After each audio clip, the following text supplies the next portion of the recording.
최근 경제신문에 자주 등장하는 단어가 하나 있습니다. 바로 슈퍼인데요. 절세 이야기에도 나오고, 첫집 구매 이야기에도 나오고, SMSF 같은 투자 이야기에도 나오더라고요. 사실 저는 11년을 살아오면서 슈퍼를 그냥 먼 훗날 연금을 쌓는 제도 정도로만 생각해왔고, 부끄럽지만 그동안 이렇다 할 관리를 해본 적이 없었거든요.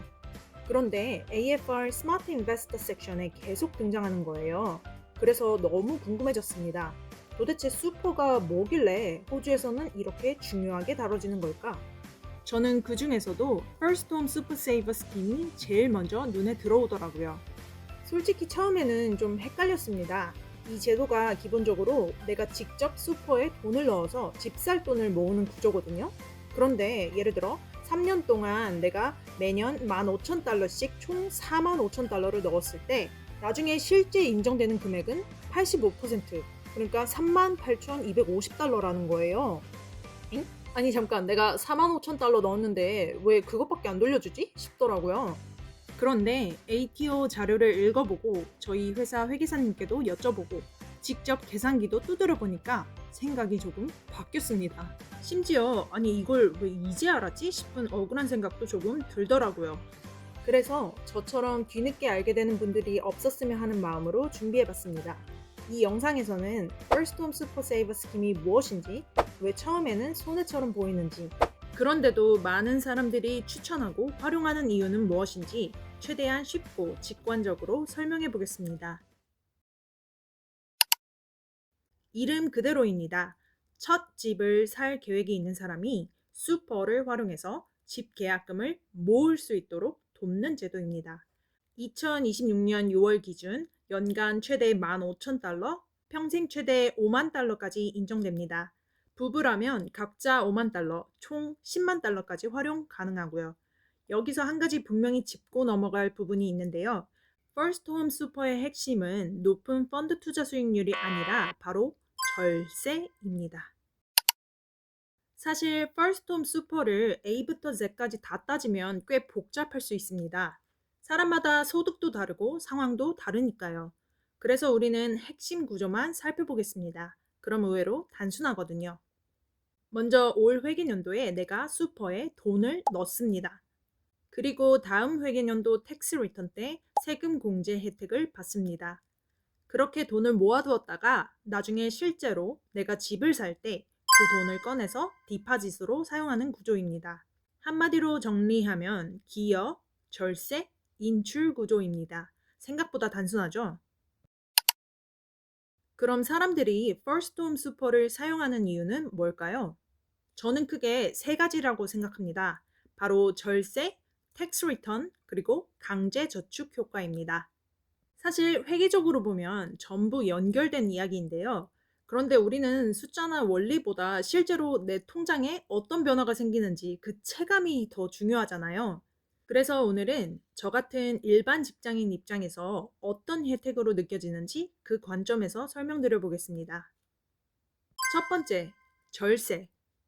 여기 연봉 10만 달러인 직장인 S를 가정해 보겠습니다. 다른 소득은 없다고 할게요. 이때 S는 30% 한계 세율 구간에 있습니다. 단, 계산의 이해를 위해 메디케어 랩이 등 다른 요소들은 제외하겠습니다. 그리고 S가 15,000달러 최대치를 First Home Super에 넣습니다.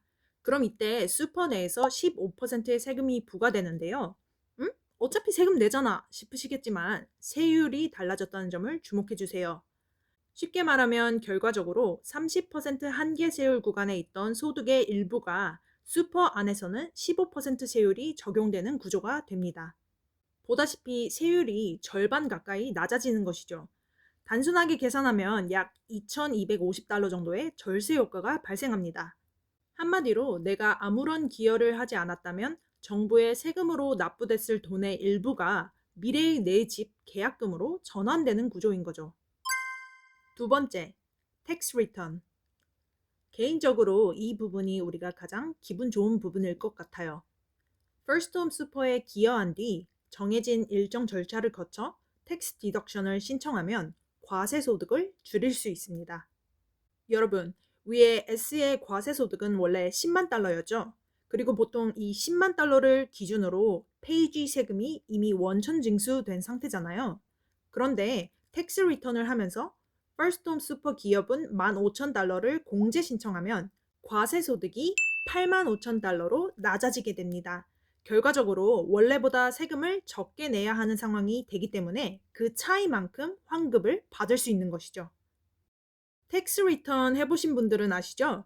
우리 보통 공제 항목에 넣을 수 있는 부분이 work-related deduction이잖아요. 그래서 여기에 최소 몇백에서 몇천 달러 넣으려고 노력하시는데 이걸 합법적으로 최대 15,000달러까지 공제 대상 기여금을 쓸 수 있다고 생각해 보세요. 짜릿하지 않나요? 물론 오해하시면 안 되는 게 이게 새롭게 발생하는 수익은 아닙니다. 원래 냈던 내 세금의 일부를 돌려받는 거니까요. 하지만 일반 직장인 입장에선 어떤가요? 우리 매주 혹은 격주마다 통장에 돈이 들어오죠. 근데 그 돈이 사실 이미 세금을 떼고 난 뒤에 넷 인컴입니다. 그런데 일반적으로 우리는 내 통장에 얼마가 찍혔는지를 보면서 살지 매번 이번에도 세금이 얼마가 또 빠져나갔군 하면서 살지는 않잖아요. 그러다 보니 실제로는 세금을 계속 내고 있는데도 그걸 체감하는 감각은 생각보다 크지 않은 것 같아요. 그래서 텍스 리턴 시즌이 다가오면 이번엔 얼마를 돌려받을까 기대하게 되고요. 괜히 꽁돈? 보너스 같은 걸 받는 느낌이랄까? 그래서 저는 6월 되면 벌써부터 설레거든요. 그런데 여기서 중요한 포인트가 하나 있습니다. 퍼스트 홈 슈퍼의 진짜 가치를 제대로 활용하려면 이 돈을 그냥 막 다 써버리면 안 됩니다. 자, S가 퍼스트 홈 슈퍼를 활용해서 텍스 리턴이 몇천 달러 발생했다고 해봅시다. 물론 1년 열심히 살았으니까 맛있는 밥도 사 먹고 가족들이나 친구들이랑 좋은 시간 보내는 것도 좋죠. 그 정도는 충분히 가능하다고 생각합니다. 하지만 그 돈을 게이득 돈 생겼다 하면서 여행 가고 쇼핑하고 전부 다 써버리면 사실 퍼스트 홈 슈퍼의 진짜 가치를 놓치게 됩니다. 생각해보면 약간 이런 느낌이에요. 정부가 야 친구야 그거 원래 너 나한테 세금으로 낼 돈인데 네가 나중에 첫 집 살 거면 그 돈 좀 아껴서 집 사는데 보탰어 인 거거든요. 그래서 제 생각엔 돌려받은 텍스 리턴 금액도 가능하다면 다시 슈퍼에 넣거나 개인 세이빙 계좌에 저축을 하거나 본인의 투자 계획에 맞게 재투자하는 것이 훨씬 현명한 활용 방법이라고 생각합니다. 절세하고 리턴 받고 끝이 아니라 절세한 돈을 다시 자산으로 전환하고 그 자산이 또 나를 위해 일하게 만드는 구조에 진짜 가치가 있다고 생각합니다. 세 번째, 강제저축. 우리가 무언가를 사려고 큰 돈을 모으는 과정에는 현실적으로 유혹이 참 많죠. 여행도 가고 싶고 차를 바꾸고 싶기도 하고 갑자기 예상치 못한 큰 지출이 생기기도 하고요. 생각보다 쉽지 않습니다.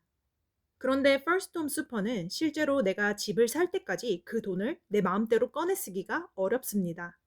어떻게 보면 강제로 집 계약금을 모으게 만드는 구조인 거죠. 물론 이 부분은 장점도 있고 단점도 있습니다. 왜냐면 당장 자유롭게 사용할 수 있는 돈, 즉 현금 유동성이 줄어들 수 있으니까요. 하지만 반대로 생각해보면 첫 집 구매라는 목표가 분명한 사람에게는 오히려 장점이 될 수도 있습니다. 돈을 모으는 과정에서 생기는 수많은 유혹으로부터 조금은 강제로 거리를 두게 만들어주니까요. 그럼 이제 처음 제가 가졌던 의문으로 돌아가 보겠습니다. 내가 3년 동안 꽉꽉 채워서 45,000달러 넣었는데 왜 38,250달러만 인정되는가?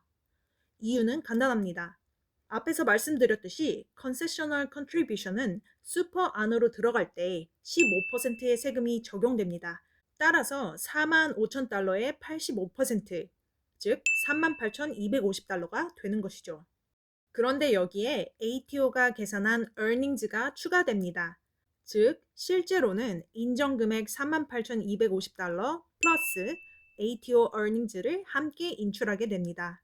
그럼 여기서 한 가지 더. 그럼 earnings는 슈퍼펀드 수익률을 말하는 건가요? 라고 생각하실 수 있는데요. 그건 아닙니다. 여기서 말하는 earnings는 ATO가 정한 기준에 따라 계산된 금액이고요. 이 기준은 시기에 따라 달라질 수 있습니다. 그래서 처음 얼핏 숫자만 보면 손해 같은데 싶을 수 있습니다. 하지만 이제 우리는 알고 있죠? 퍼스트 홈 슈퍼의 진짜 혜택은 나중에 인출할 때보다 그 이전 과정에서 이미 상당 부분 발생한다는 것을요. 그래서 First Home Super를 이해할 때 인출 금액만 볼 게 아니라 전체 구조를 함께 봐야 할 것 같습니다. 개인적인 의견으로는 다음과 같은 분들에게 특히 도움이 될 수 있다고 생각합니다.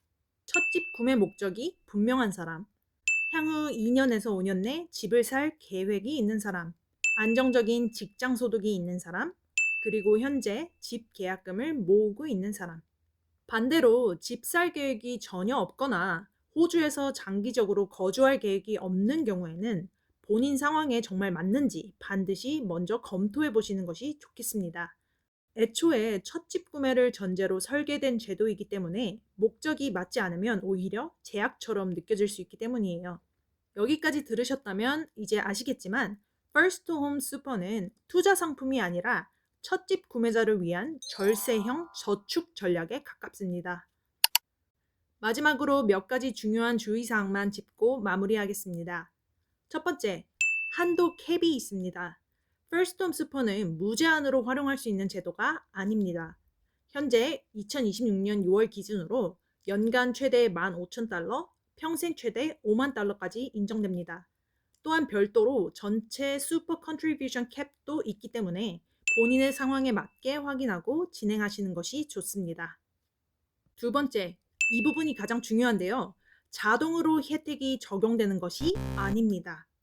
많은 분들이 돈만 넣으면 끝 아닌가요? 라고 생각하실 수 있는데 그렇지 않습니다. 저희 회계사님도 이 부분을 계속 강조하시더라고요. 일반적으로 기여 후 Notice of Intent를 제출하고 슈퍼펀드의 확인 절차를 거쳐야 하며 나중에 텍스 리턴이나 First Home Super 인출 과정에서도 관련 절차가 필요할 수 있습니다. 그러니 일단 넣고 나중에 알아보자는 마인드보다는 처음부터 관련 자료와 절차를 잘 챙겨두시는 것이 정말 중요합니다. 이번에 First Home Super를 공부하면서 이게 단순한 절세 제도가 아니라는 생각이 들었습니다. 오히려 호주 정부가 첫집 구매자에게 제공하는 일종의 저축 가속 장치에 가깝더라고요. 사실 재무 관리에서 중요한 건 얼마나 많이 버느냐도 중요하지만 얼마나 많이 남기느냐도 중요하다고 생각합니다. 그리고 그 남긴 돈을 다시 얼마나 효율적으로 활용하느냐는 더 중요하고요. 그런 의미에서 First Home Super는 세금을 아끼고 저축을 돕고 그 돈을 다시 미래의 자산으로 연결해주는 구조를 가지고 있습니다. 그래서 저는 꽤 매력적인 제도라고 느꼈습니다. 물론 모든 사람들에게 맞는 제도는 아닐 수 있습니다. 하지만 첫집 구매를 계획하고 있는 직장인이라면 한 번쯤은 꼭 알아볼 가치가 있다고 생각해요. 물론 First Home 자격 요건과 세금 처리는 개인 상황에 따라 달라질 수 있으니 실제 활용 전에는 반드시 ATO 자료도 더 읽어보시고 전문가와 확인하시길 권장드립니다. 여러분이 실제로 활용할지는 각자의 선택입니다. 하지만 우리가 이런 제도가 있다는 사실조차 모르고 지나가는 것과 알고 나서 스스로 선택하는 것은 분명히 다르다고 생각합니다. 영상 시청해주셔서 감사합니다. 그리고 우리 모두 부자 됩시다.